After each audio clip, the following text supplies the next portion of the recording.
Hello everyone, welcome to learner B. I am Shivani Chauhan. इस video में हम लोग देखेंगे क्लास 7th हिस्ट्री की बुक का चैप्टर 4 द मुगल एम्पायर। इसका हम लोग फर्स्ट पार्ट देख चुके हैं। फर्स्ट पार्ट में हम लोगों ने देख लिया कि किस तरीके से मुगल्स देश में आए थे, रेड फोर्ट उन्होंने बनाया, कितनी उनकी लेगेसी है, और ये हमने ये वाला जो टेबल था ना, ये पूरा के पूरे उनके कैंपेन्स के बारे में देखा था इस टेबल के हेल्प से। तो काफ़ी कुछ हम उस वीडियो में कवर कर चुके हैं। वो वीडियो आपने नहीं देखी है तो ज़रूर उसको पहले देखिए और फिर ये वाली वीडियो हम स्टार्ट करेंगे, फिर स्टार्ट करिएगा क्योंकि काफ़ी सारा चैप्टर तो उसी में कवर हो चुका है। अब आगे देखते हैं मनसबदार्स एंड जागीरदार्स क्या होते हैं। तो एज द एम्पायर एक्सपैंडेड, जैसे जैसे एम्पायर बढ़ी, to encompass different regions the Mughals recruited diverse body of people. तो जैसे जैसे एम्पायर, हमने देखा कितने सारे इलाकों पर इन्होंने अपना राज करना शुरू कर दिया था। तो जैसे जैसे एम्पायर फैली ना, तो मुगल्स जो थे इन्होंने बहुत ही अलग अलग लोगों को अपनी नौकरी पे रखना शुरू कर दिया। Small nucleus of Turkish nobles, जिनको तुरानीस बोलते थे, they expanded to include Iranians, Indians, Mughals, Afghans, Rajput, Maratha and other groups. तो पहले क्या करते थे, जो नोबल्स होते थे, जो ऊंची पोजीशन पे होते थे ना, ये पहले सिर्फ टर्किश नोबल्स, जो तुर्की या फिर टर्की से आते थे, उनको ही देते थे, जिनको तुरानी बोलते थे। बट अब इन्होंने ईरान के लोगों को, इंडिया के मुसलमानों को, राजपूत को, अफगान, मराठा, बहुत सारे लोगों को अपनी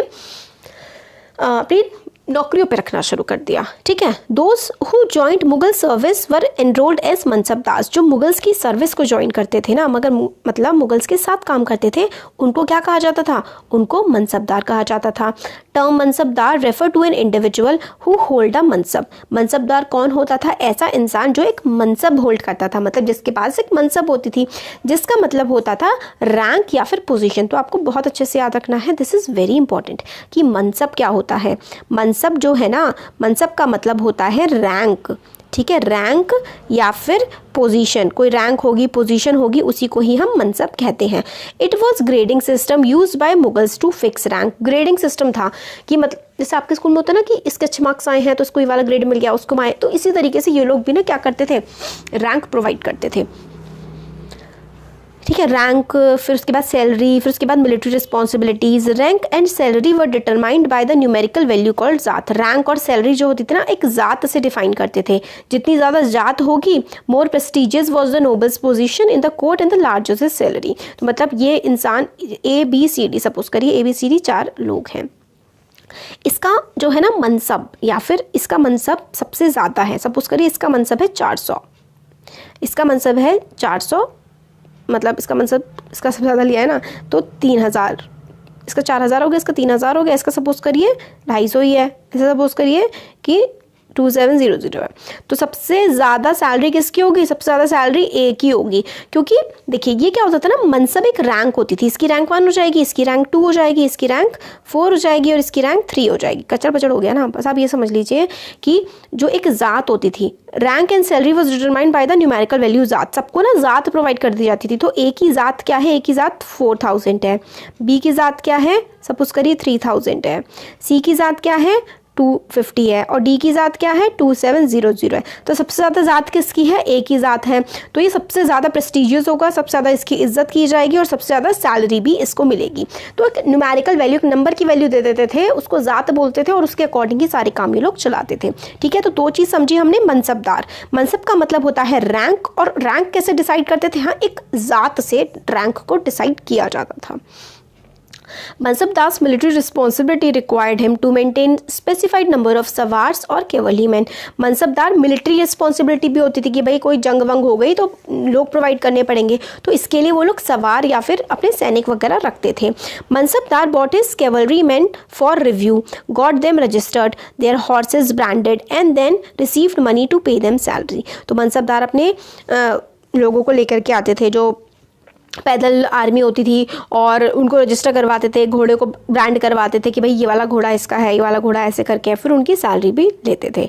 mansabdar receive their salary as revenue assignments called jagirs which were somewhat like iqtas. जैसे हम लोगों ने पहले चैप्टर्स में इकतास के बारे में नहीं पढ़ा था कि इक्तास दे दिए जाते थे। जैसे ए है, इसकी जो रैंक है ये मनसबदार है, इसको एक इक्ता दे दिया। अब इस इक्ता में से ये इसका खुद का नहीं होगा, बस ये इसमें से टैक्स कलेक्ट करेगा, सैलरी देगा दूसरों को और अपने पास भी कुछ पैसे इसमें से रखेगा और चाचा को भी भेजेगा। इसी तरीके से जो है मनसबदार्स भी होते थे, इनको जागीर दी जाती थी विच वर समवॉट, कुछ कुछ होती थी इक्तास की साइड। बट अनलाइक मुक्तीस, जो मुक्तीस होते थे, most mansabdars did not actually reside in और एडमिनिस्टर देयर जागीर्स। जो मुक्तीज होते थे ना, मतलब मुक्तीज क्या करते थे, उसी लैंड पे रहते थे, अपने इक्ता पे रहते थे और अपने इक्ता पे मतलब पूरा का पूरा देखभाल करते थे। मगर मनसबदार ना, मनसबदार्स को जो जागीर दी जाती थी ना, उस पर वो ज़रूरी नहीं है कि हमेशा रहें। उनके पास सिर्फ और सिर्फ उससे रेवेन्यू, उससे कर इकट्ठा करने का अधिकार होता था, which was collected for them by there servants, उनके सर्वेंट्स। तो मतलब देखिए क्या है, ईजी भाषा में समझते हैं। मनसबदार, ठीक है, उनके पास जागीर होती थी। जागीर एक इलाका होता है, मनसबदार एक इंसान होता है, एक एरिया होता है, लैंड होता है, ठीक है। ये क्या करते थे, ये लैंड इनका नहीं होता था, ना ही ये इसमें रहते थे, बजाय ये इसमें से रेवेन्यू कलेक्ट करते थे, कर इकट्ठा करते थे, खुद नहीं अपने लोग बेच करके कर इकट्ठा करवाते थे। ये लैंड को हम क्या बोल रहे हैं, इस लैंड को हम लोग इक्ता बोल रहे हैं, इक्ता, या फिर इसको हम लोग जागीर बोल रहे हैं, ठीक है। तो इक्ता बोल दें या फिर जागीर बोल दें, जागीर है ये वाली और इसमें से मनसबदार कलेक्ट करेगा रेवेन्यू। तो ये है। While some of the mansabdar themselves served in some other part of the country, तो मनसबदार खुद अपने जागीर में नहीं रहते थे, बल्कि वो तो कहीं और सर्व कर रहे होते थे, उनके बिहाफ में दूसरे लोग टैक्स कलेक्ट कर रहे होते थे। In Akbar's reign, these jagirs were carefully assessed so that their revenues were roughly equal to the salary of the mansabdar। तो देखिए, जो अकबर का टाइम था ना, उसमें जागीर्स को बहुत ही अच्छे से असेस किया गया था, मतलब देखभाल करके जागीरें बांटी गई थी। उसके हिसाब से ही जितना उसमें से रेवेन्यू कलेक्ट होता था, जितना वो कर इकट्ठा करके देगा, उसी के हिसाब से ही उस मनसबदार को सैलरी दी जाएगी। बट औरंगज़ेब के टाइम आते आते ये हिसाब किताब काफ़ी ज़्यादा सही नहीं रहा, and the actual revenue collected was often less than the granted sum, मतलब सैलरी ज़्यादा देते थे और रेवेन्यू कम इकट्ठा होता था। There was a huge increase in the number of mansabdar. अब अकबर के टाइम पे काफ़ी सही अच्छे से सब कुछ काम वाम चलता था, बट औरंगज़ेब के टाइम आते आते मनसबदार बहुत ज़्यादा हो गए, which meant a long wait before they received a jagir. तो उनको सबको जागीर ही नहीं मिल पाती थी। These and other factors created a shortage in the number of jagirs. तो मतलब जागीर तो कम थी, एरिया कम था, मगर मनसबदार बहुत ज़्यादा बना दिए थे। तो इसलिए जब किसी जागीरदार के पास जागीर आती थी तो वो सोचता था कि हम ज़्यादा से ज़्यादा रेवेन्यू इकट्ठा कर लें, क्यों दोबारा पता नहीं कब मिले। औरंगज़ेब ने इस चीज़ को कंट्रोल नहीं कर पाया था अपने आखिरी सालों में, और इसकी वजह से जो किसान थे ना, वो बहुत ज़्यादा सफ़र हुए थे। कैसे, अभी देखिए, अकबर के टाइम पे सब बढ़िया चल रहा था, जितनी जागीर थी उसी हिसाब से मनसबदार थे, मगर औरंगज़ेब के टाइम आते आते मनसबदार ना बहुत ज़्यादा हो गए। अब मनसबदार बहुत ज़्यादा हो गए, बट जागीरें क्यों हो गए ज़्यादा, क्योंकि उसका कंट्रोल इतना अच्छा नहीं था, लोगों ने अपनी अपनी टाइप की चलानी शुरू कर दी थी। जागीरें क्या थी, जागीरें कम थी, मनसबदार ज़्यादा हो गए, तो हर मनसबदार को जागीर नहीं मिलती थी, और जब भी जिस मनसबदार को जागीर मिलती तो वो खूब पैसे खसोटता था, उससे लोगों से खूब, किसानों से खूब कर इकट्ठा करता था। इसकी वजह से किसानों की हालत काफ़ी ज़्यादा ख़राब हो गई थी औरंगज़ेब के टाइम पे। जब्त एंड ज़मींदार्स, ठीक है। अब ये देखिए, ये एक मिनिएचर है, ठीक है। Mansabdar on March with सवार्स, mansabdar बीच में और अपने सवार्स के साथ वो मार्च लड़ाई करने जा रहा है। इसमें हमें डिटेल ये भी फिगर 6 है, देखिए फिगर 6 यहाँ पर। इस फिगर 6 में आपको क्या पता लग रहा है, ये देखिए किस तरीके से पैसा लिया जा रहा है, कैसे बेचारे भूखे नंगे लोगों को मारा जा रहा है। तो इसमें हमें क्या समझ आता है कि मिनिएचर फ्रॉम शाहजहां रेंज, शाहजहां के टाइम पर किस तरीके से करप्शन होता था इन हिज फादर्स एडमिनिस्ट्रेशन, ठीक है। Corrupt officer receiving a bribe, tax collector punishing poor पीस, मतलब लोगों पे कितना ज़्यादा अत्याचार किया जाता था मुगल सत्ता के टाइम पे, जब शाहजहां के मतलब अकबर के बाद से बहुत ज़्यादा ख़राब हालत हो गई थी। अब जब्त एंड ज़मींदार्स, मेन सोर्स जो होता था ना इनकम का, पैसे कहाँ से आते थे, जो वो पीजेंट्री, जो किसान टैक्स पे करते थे, उसी से ही तो ज़्यादातर पैसा आता था मुगल्स के पास। ज़्यादातर जगह पर peasant paid taxes through rural elites. तो पीजेंट्स किसके मतलब जो कुछ रूरल अमीर लोग होते थे उनको पीजेंट्स टैक्स पे किया करते थे और फिर वो अमीर लोग आगे राजा को, इस तरीके से चेन चलती थी। दैट इज हेडमैन और द लोकल चीफ्टन, ठीक है, जो हेड होता था गाँव का वो लिया करता था कर। Mughals use one term zamindars to describe all the intermediaries whether they are local headman of village और पावरफुल चीफ्टन्स। तो मुगल्स ने कहा कि भाई हम सबको ज़मींदार बोलेंगे। ज़मींदार वो होते थे जो मतलब कर इकट्ठा करते थे। क्या इकट्ठा करते थे? कर होता है टैक्स। ज़मींदार टैक्स इकट्ठा करते थे और बीच में ना किसान से पहले मतलब एक वहाँ का हेड जमा करता था, फिर वो हेड किसी और को जमा करता था, तो बहुत सारी चेन हो जाती थी। तो मुगल्स ने कहा कि कोई भी है जो ज़मीन में से कर इकट्ठा कर रहा है सबको हम ज़मींदार कहेंगे। अकबर्स रेवेन्यू मिनिस्टर, अकबर के जो रेवेन्यू मिनिस्टर थे मतलब जो कर वगैरह का काम देखते थे वो थे Todarmal. Carried out a careful survey of crops. अब ये चीज़ बहुत इंपॉर्टेंट है कि अकबर की जो रेन थी ना उसमें काफ़ी ज़्यादा केयरफुल सर्वे हुआ था, मतलब काफ़ी अच्छा सर्वे हुआ था जिसमें क्रॉप की ईल्ड देखी गई थी, मतलब फसल की कितनी उपज है और उसके रेट क्या होना चाहिए और कितना एरिया जो है कल्टीवेट किया गया है, कितने एरिया में फसल उगाई गई है पिछले 10 सालों में, ठीक है। तो 1570 से लेकर के 1580 का टाइम लिया गया। इस डाटा के बेस पर टैक्स को डिफाइन किया गया कि वो मतलब क्रॉप में कितनी क्रॉप से कितना कैश लिया जाएगा। हर प्रोविंसेस को, हर जैसे प्रोविंस थी उसको मतलब रिवेन्यू सर्कल्स में डिवाइड कर दिया गया with its own schedule of revenue rates for individual crops, ठीक है। तो फिर मतलब बहुत ही सही तरीके से, जैसे कि मान लीजिए ये इलाका है, इसको अलग अलग इलाकों में अलग अलग एरियाज़ में जैसे करके बांट दिया गया, फिर इस जैसे कि ऐसे बांट दिया, ठीक है। इसमें से इतना, इसमें ये वाली फसल उग रही है तो इस फसल पे हम इतना टैक्स लगाएंगे, इस पे ये उग रही है तो इसकी उपज कितनी आ रही है, इसमें कितनी लागत लग रही है, कितनी कमाई हो पा रही है, उसके हिसाब से ही टैक्स लिया जाता था, ठीक है। The revenue system was known as zabt. तो ये जो रेवेन्यू का सिस्टम था ना कि रेवेन्यू रेट कितने रहेंगे क्रॉप की उसके हिसाब से होंगे, तो किस हिसाब से सब कुछ चलेगा, इसको ना जब्त कहा गया, ठीक है। क्या कहा गया? इसको जब्त कहा गया। It was prevalent in those areas where Mughal administrator could survey the land and keep careful document. तो जब्त कहाँ पर लगाया गया कि मतलब पूरा इलाके को मैनेज करो कि क्या क्या कैसे कैसे चल रहा है, फिर उसके बाद कितना इससे रेवेन्यू आना चाहिए। तो जहाँ पर ये पॉसिबल था वहाँ पर ही करा गया, बट गुजरात और बंगाल जैसी जगह पर ये पॉसिबल नहीं हो पाया। कुछ इलाके ऐसे होते थे जहाँ पर जमींदार के पास बहुत ज़्यादा पावर होती थी भाई, तो Mughal administrator could drive them to rebellion, ठीक है। बहुत ज़्यादा उनके पास पावर होती थी कई बार ज़मींदार के पास, तो वो रिबेल कर जाते थे, मतलब वो क्या करते थे, आंदोलन सा एक तरह से विद्रोह सा कर देते थे। कई बार ज़मींदार जो हैं and peasant of same caste allied in rebelling against Mughal authority. तो कई बार ज़मींदार जो होते थे और जो पीजेंट उनकी ज़मींदार की कास्ट के होते थे वो भी मुगल्स के खिलाफ विद्रोह कर देते थे। पीजेंट जो रिवोल्ट कर रहे थे ना बार बार, मतलब जो विद्रोह कर रहे थे, वो 17वीं सेंचुरी के अंत में ना बहुत ही ज़्यादा दिक्कत भरा हो गया था मुगल एम्पायर के लिए। अब आता है अकबरनामा और आईनी अकबरी, ये काफ़ी इंपॉर्टेंट है।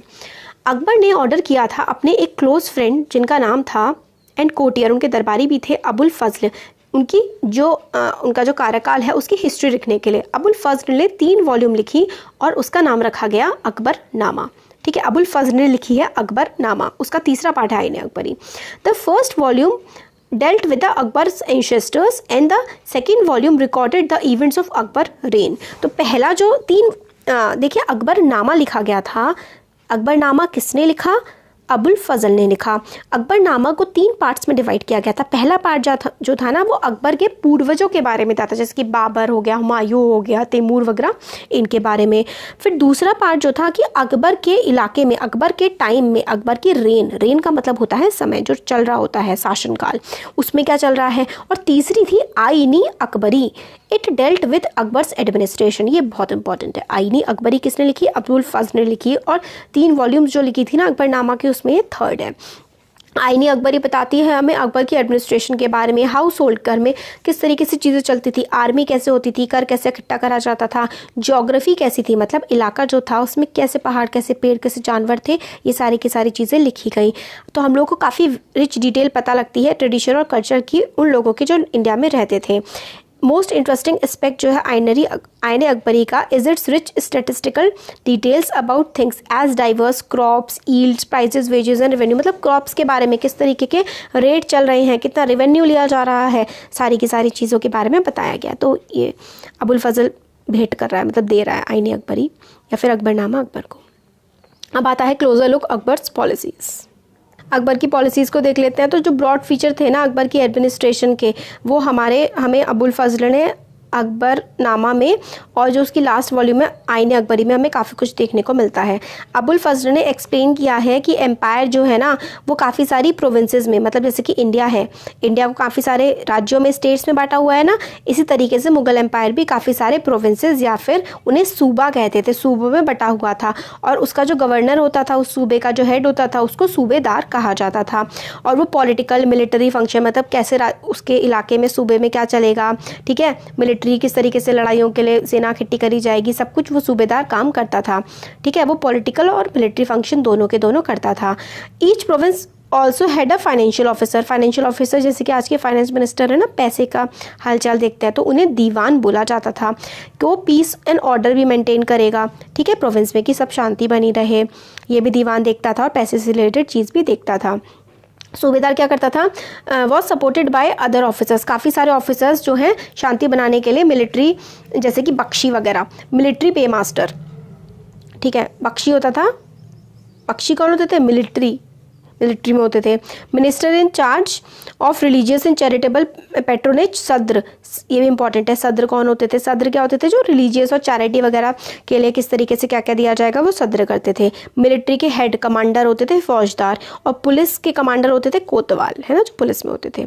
नूरजहाँ का इन्फ्लुएंस जहांगीर के कोर्ट पे, तो ये इतना इंपॉर्टेंट नहीं है वैसे। मेहरुनिसा जो थी उनकी शादी हुई थी जहांगीर से, और उनको नूरजहाँ का टाइटल दे दिया गया था। वो काफ़ी ज़्यादा लॉयल रही थी और काफ़ी ज़्यादा सपोर्टिव थी अपने पति के लिए, ठीक है। ऑनर के मार्क में जहांगीर ने सिल्वर के सिक्के लगाए थे, और उसमें on his titles one side, on the other side inscription struck the name of the queen Begum Nur Jahan, ठीक है। सिक्के में भी मतलब अपनी बेगम का नाम लिखवा दिया था जहांगीर ने। तो एडजॉइनिंग डॉक्यूमेंट हमें बताता है इज़ एन ऑर्डर ऑफ फरमान। फरमान होता था ऑर्डर कि भाई ये किया रहेगा, राजा फरमान निकाल देते थे। नूरजहाँ ने the square seal states command of her most sublime and elevated majesty Nur Jahan Padshah Begum. The round seal states by the sun of Shah Jahangir she became as brilliant as the moon, may Nur Jahan Padshah be the lady of the age. तो मतलब ऐसी कुछ नहीं है कि वो बहुत अच्छी हैं और इस टाइप के बाद में बातें करते हैं। डॉगमा क्या होता है, डॉगमा का मतलब होता है स्टेटमेंट और an interpretation declares at authoritative with the expectation that it would be followed without question. तो डॉगमा का मतलब होता है कि भाई हमने कह दिया और तुम मान लो, तुम्हें मानना पड़ेगा, हम कोई इसका आंसर नहीं देंगे कि क्यों मानना पड़ेगा, इसका रीज़न क्या है, बस मान लो। बायकॉट ऐसा इंडिविजुअल होता है जो दूसरे पर्सन के बिलीव्स को कहता है छी ये तो बेकार है, वो बायकॉट होता है। तो ये देखिए अकबर के हमने ये पढ़ लिया।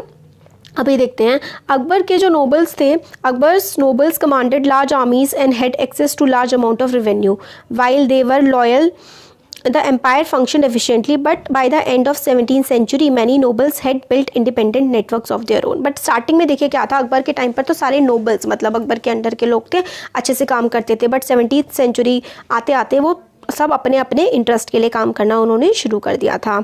अकबर जो था फतेहपुर सीकरी में थे 1570s के टाइम पे। उन्होंने काफ़ी रिलीजियस डिस्कशन स्टार्ट करने बुलाए, मतलब उलेमा, मुसलमान के हेड को भी बुलाया, ब्राह्मण को और रोमन कैथलिक्स को, ज़ोरास्ट्रियंस को, काफ़ी सारे लोगों को इन्होंने बुलाया अकबर ने, और काफ़ी डिस्कशंस की कि कौन सा धर्म में क्या है। काफ़ी सारे डिस्कशंस के बाद these discussions took place in इबादत खाना, और ये जो डिस्कशंस होते थे, ये जो बातचीत हुआ करती थी, ये इबादत खाने में हुआ करती थी। और काफ़ी ज़्यादा अकबर इंटरेस्टेड थे रिलीजन में और सोशल कस्टम्स जो अलग अलग लोग फॉलो करते हैं उनमें। अकबर ने काफ़ी सारे लोगों से इंटरेक्शन किया, अलग अलग फेथ के, अलग अलग धर्म के लोगों को मानने वाले लोगों से उन्होंने बातचीत करी। और वो मतलब डॉगमास पे जो हमने देखा ना, डॉगमास बायकॉट, दूसरे की चीज़ को नीचा दिखाना, इन सब में अकबर बिलीव नहीं करते थे।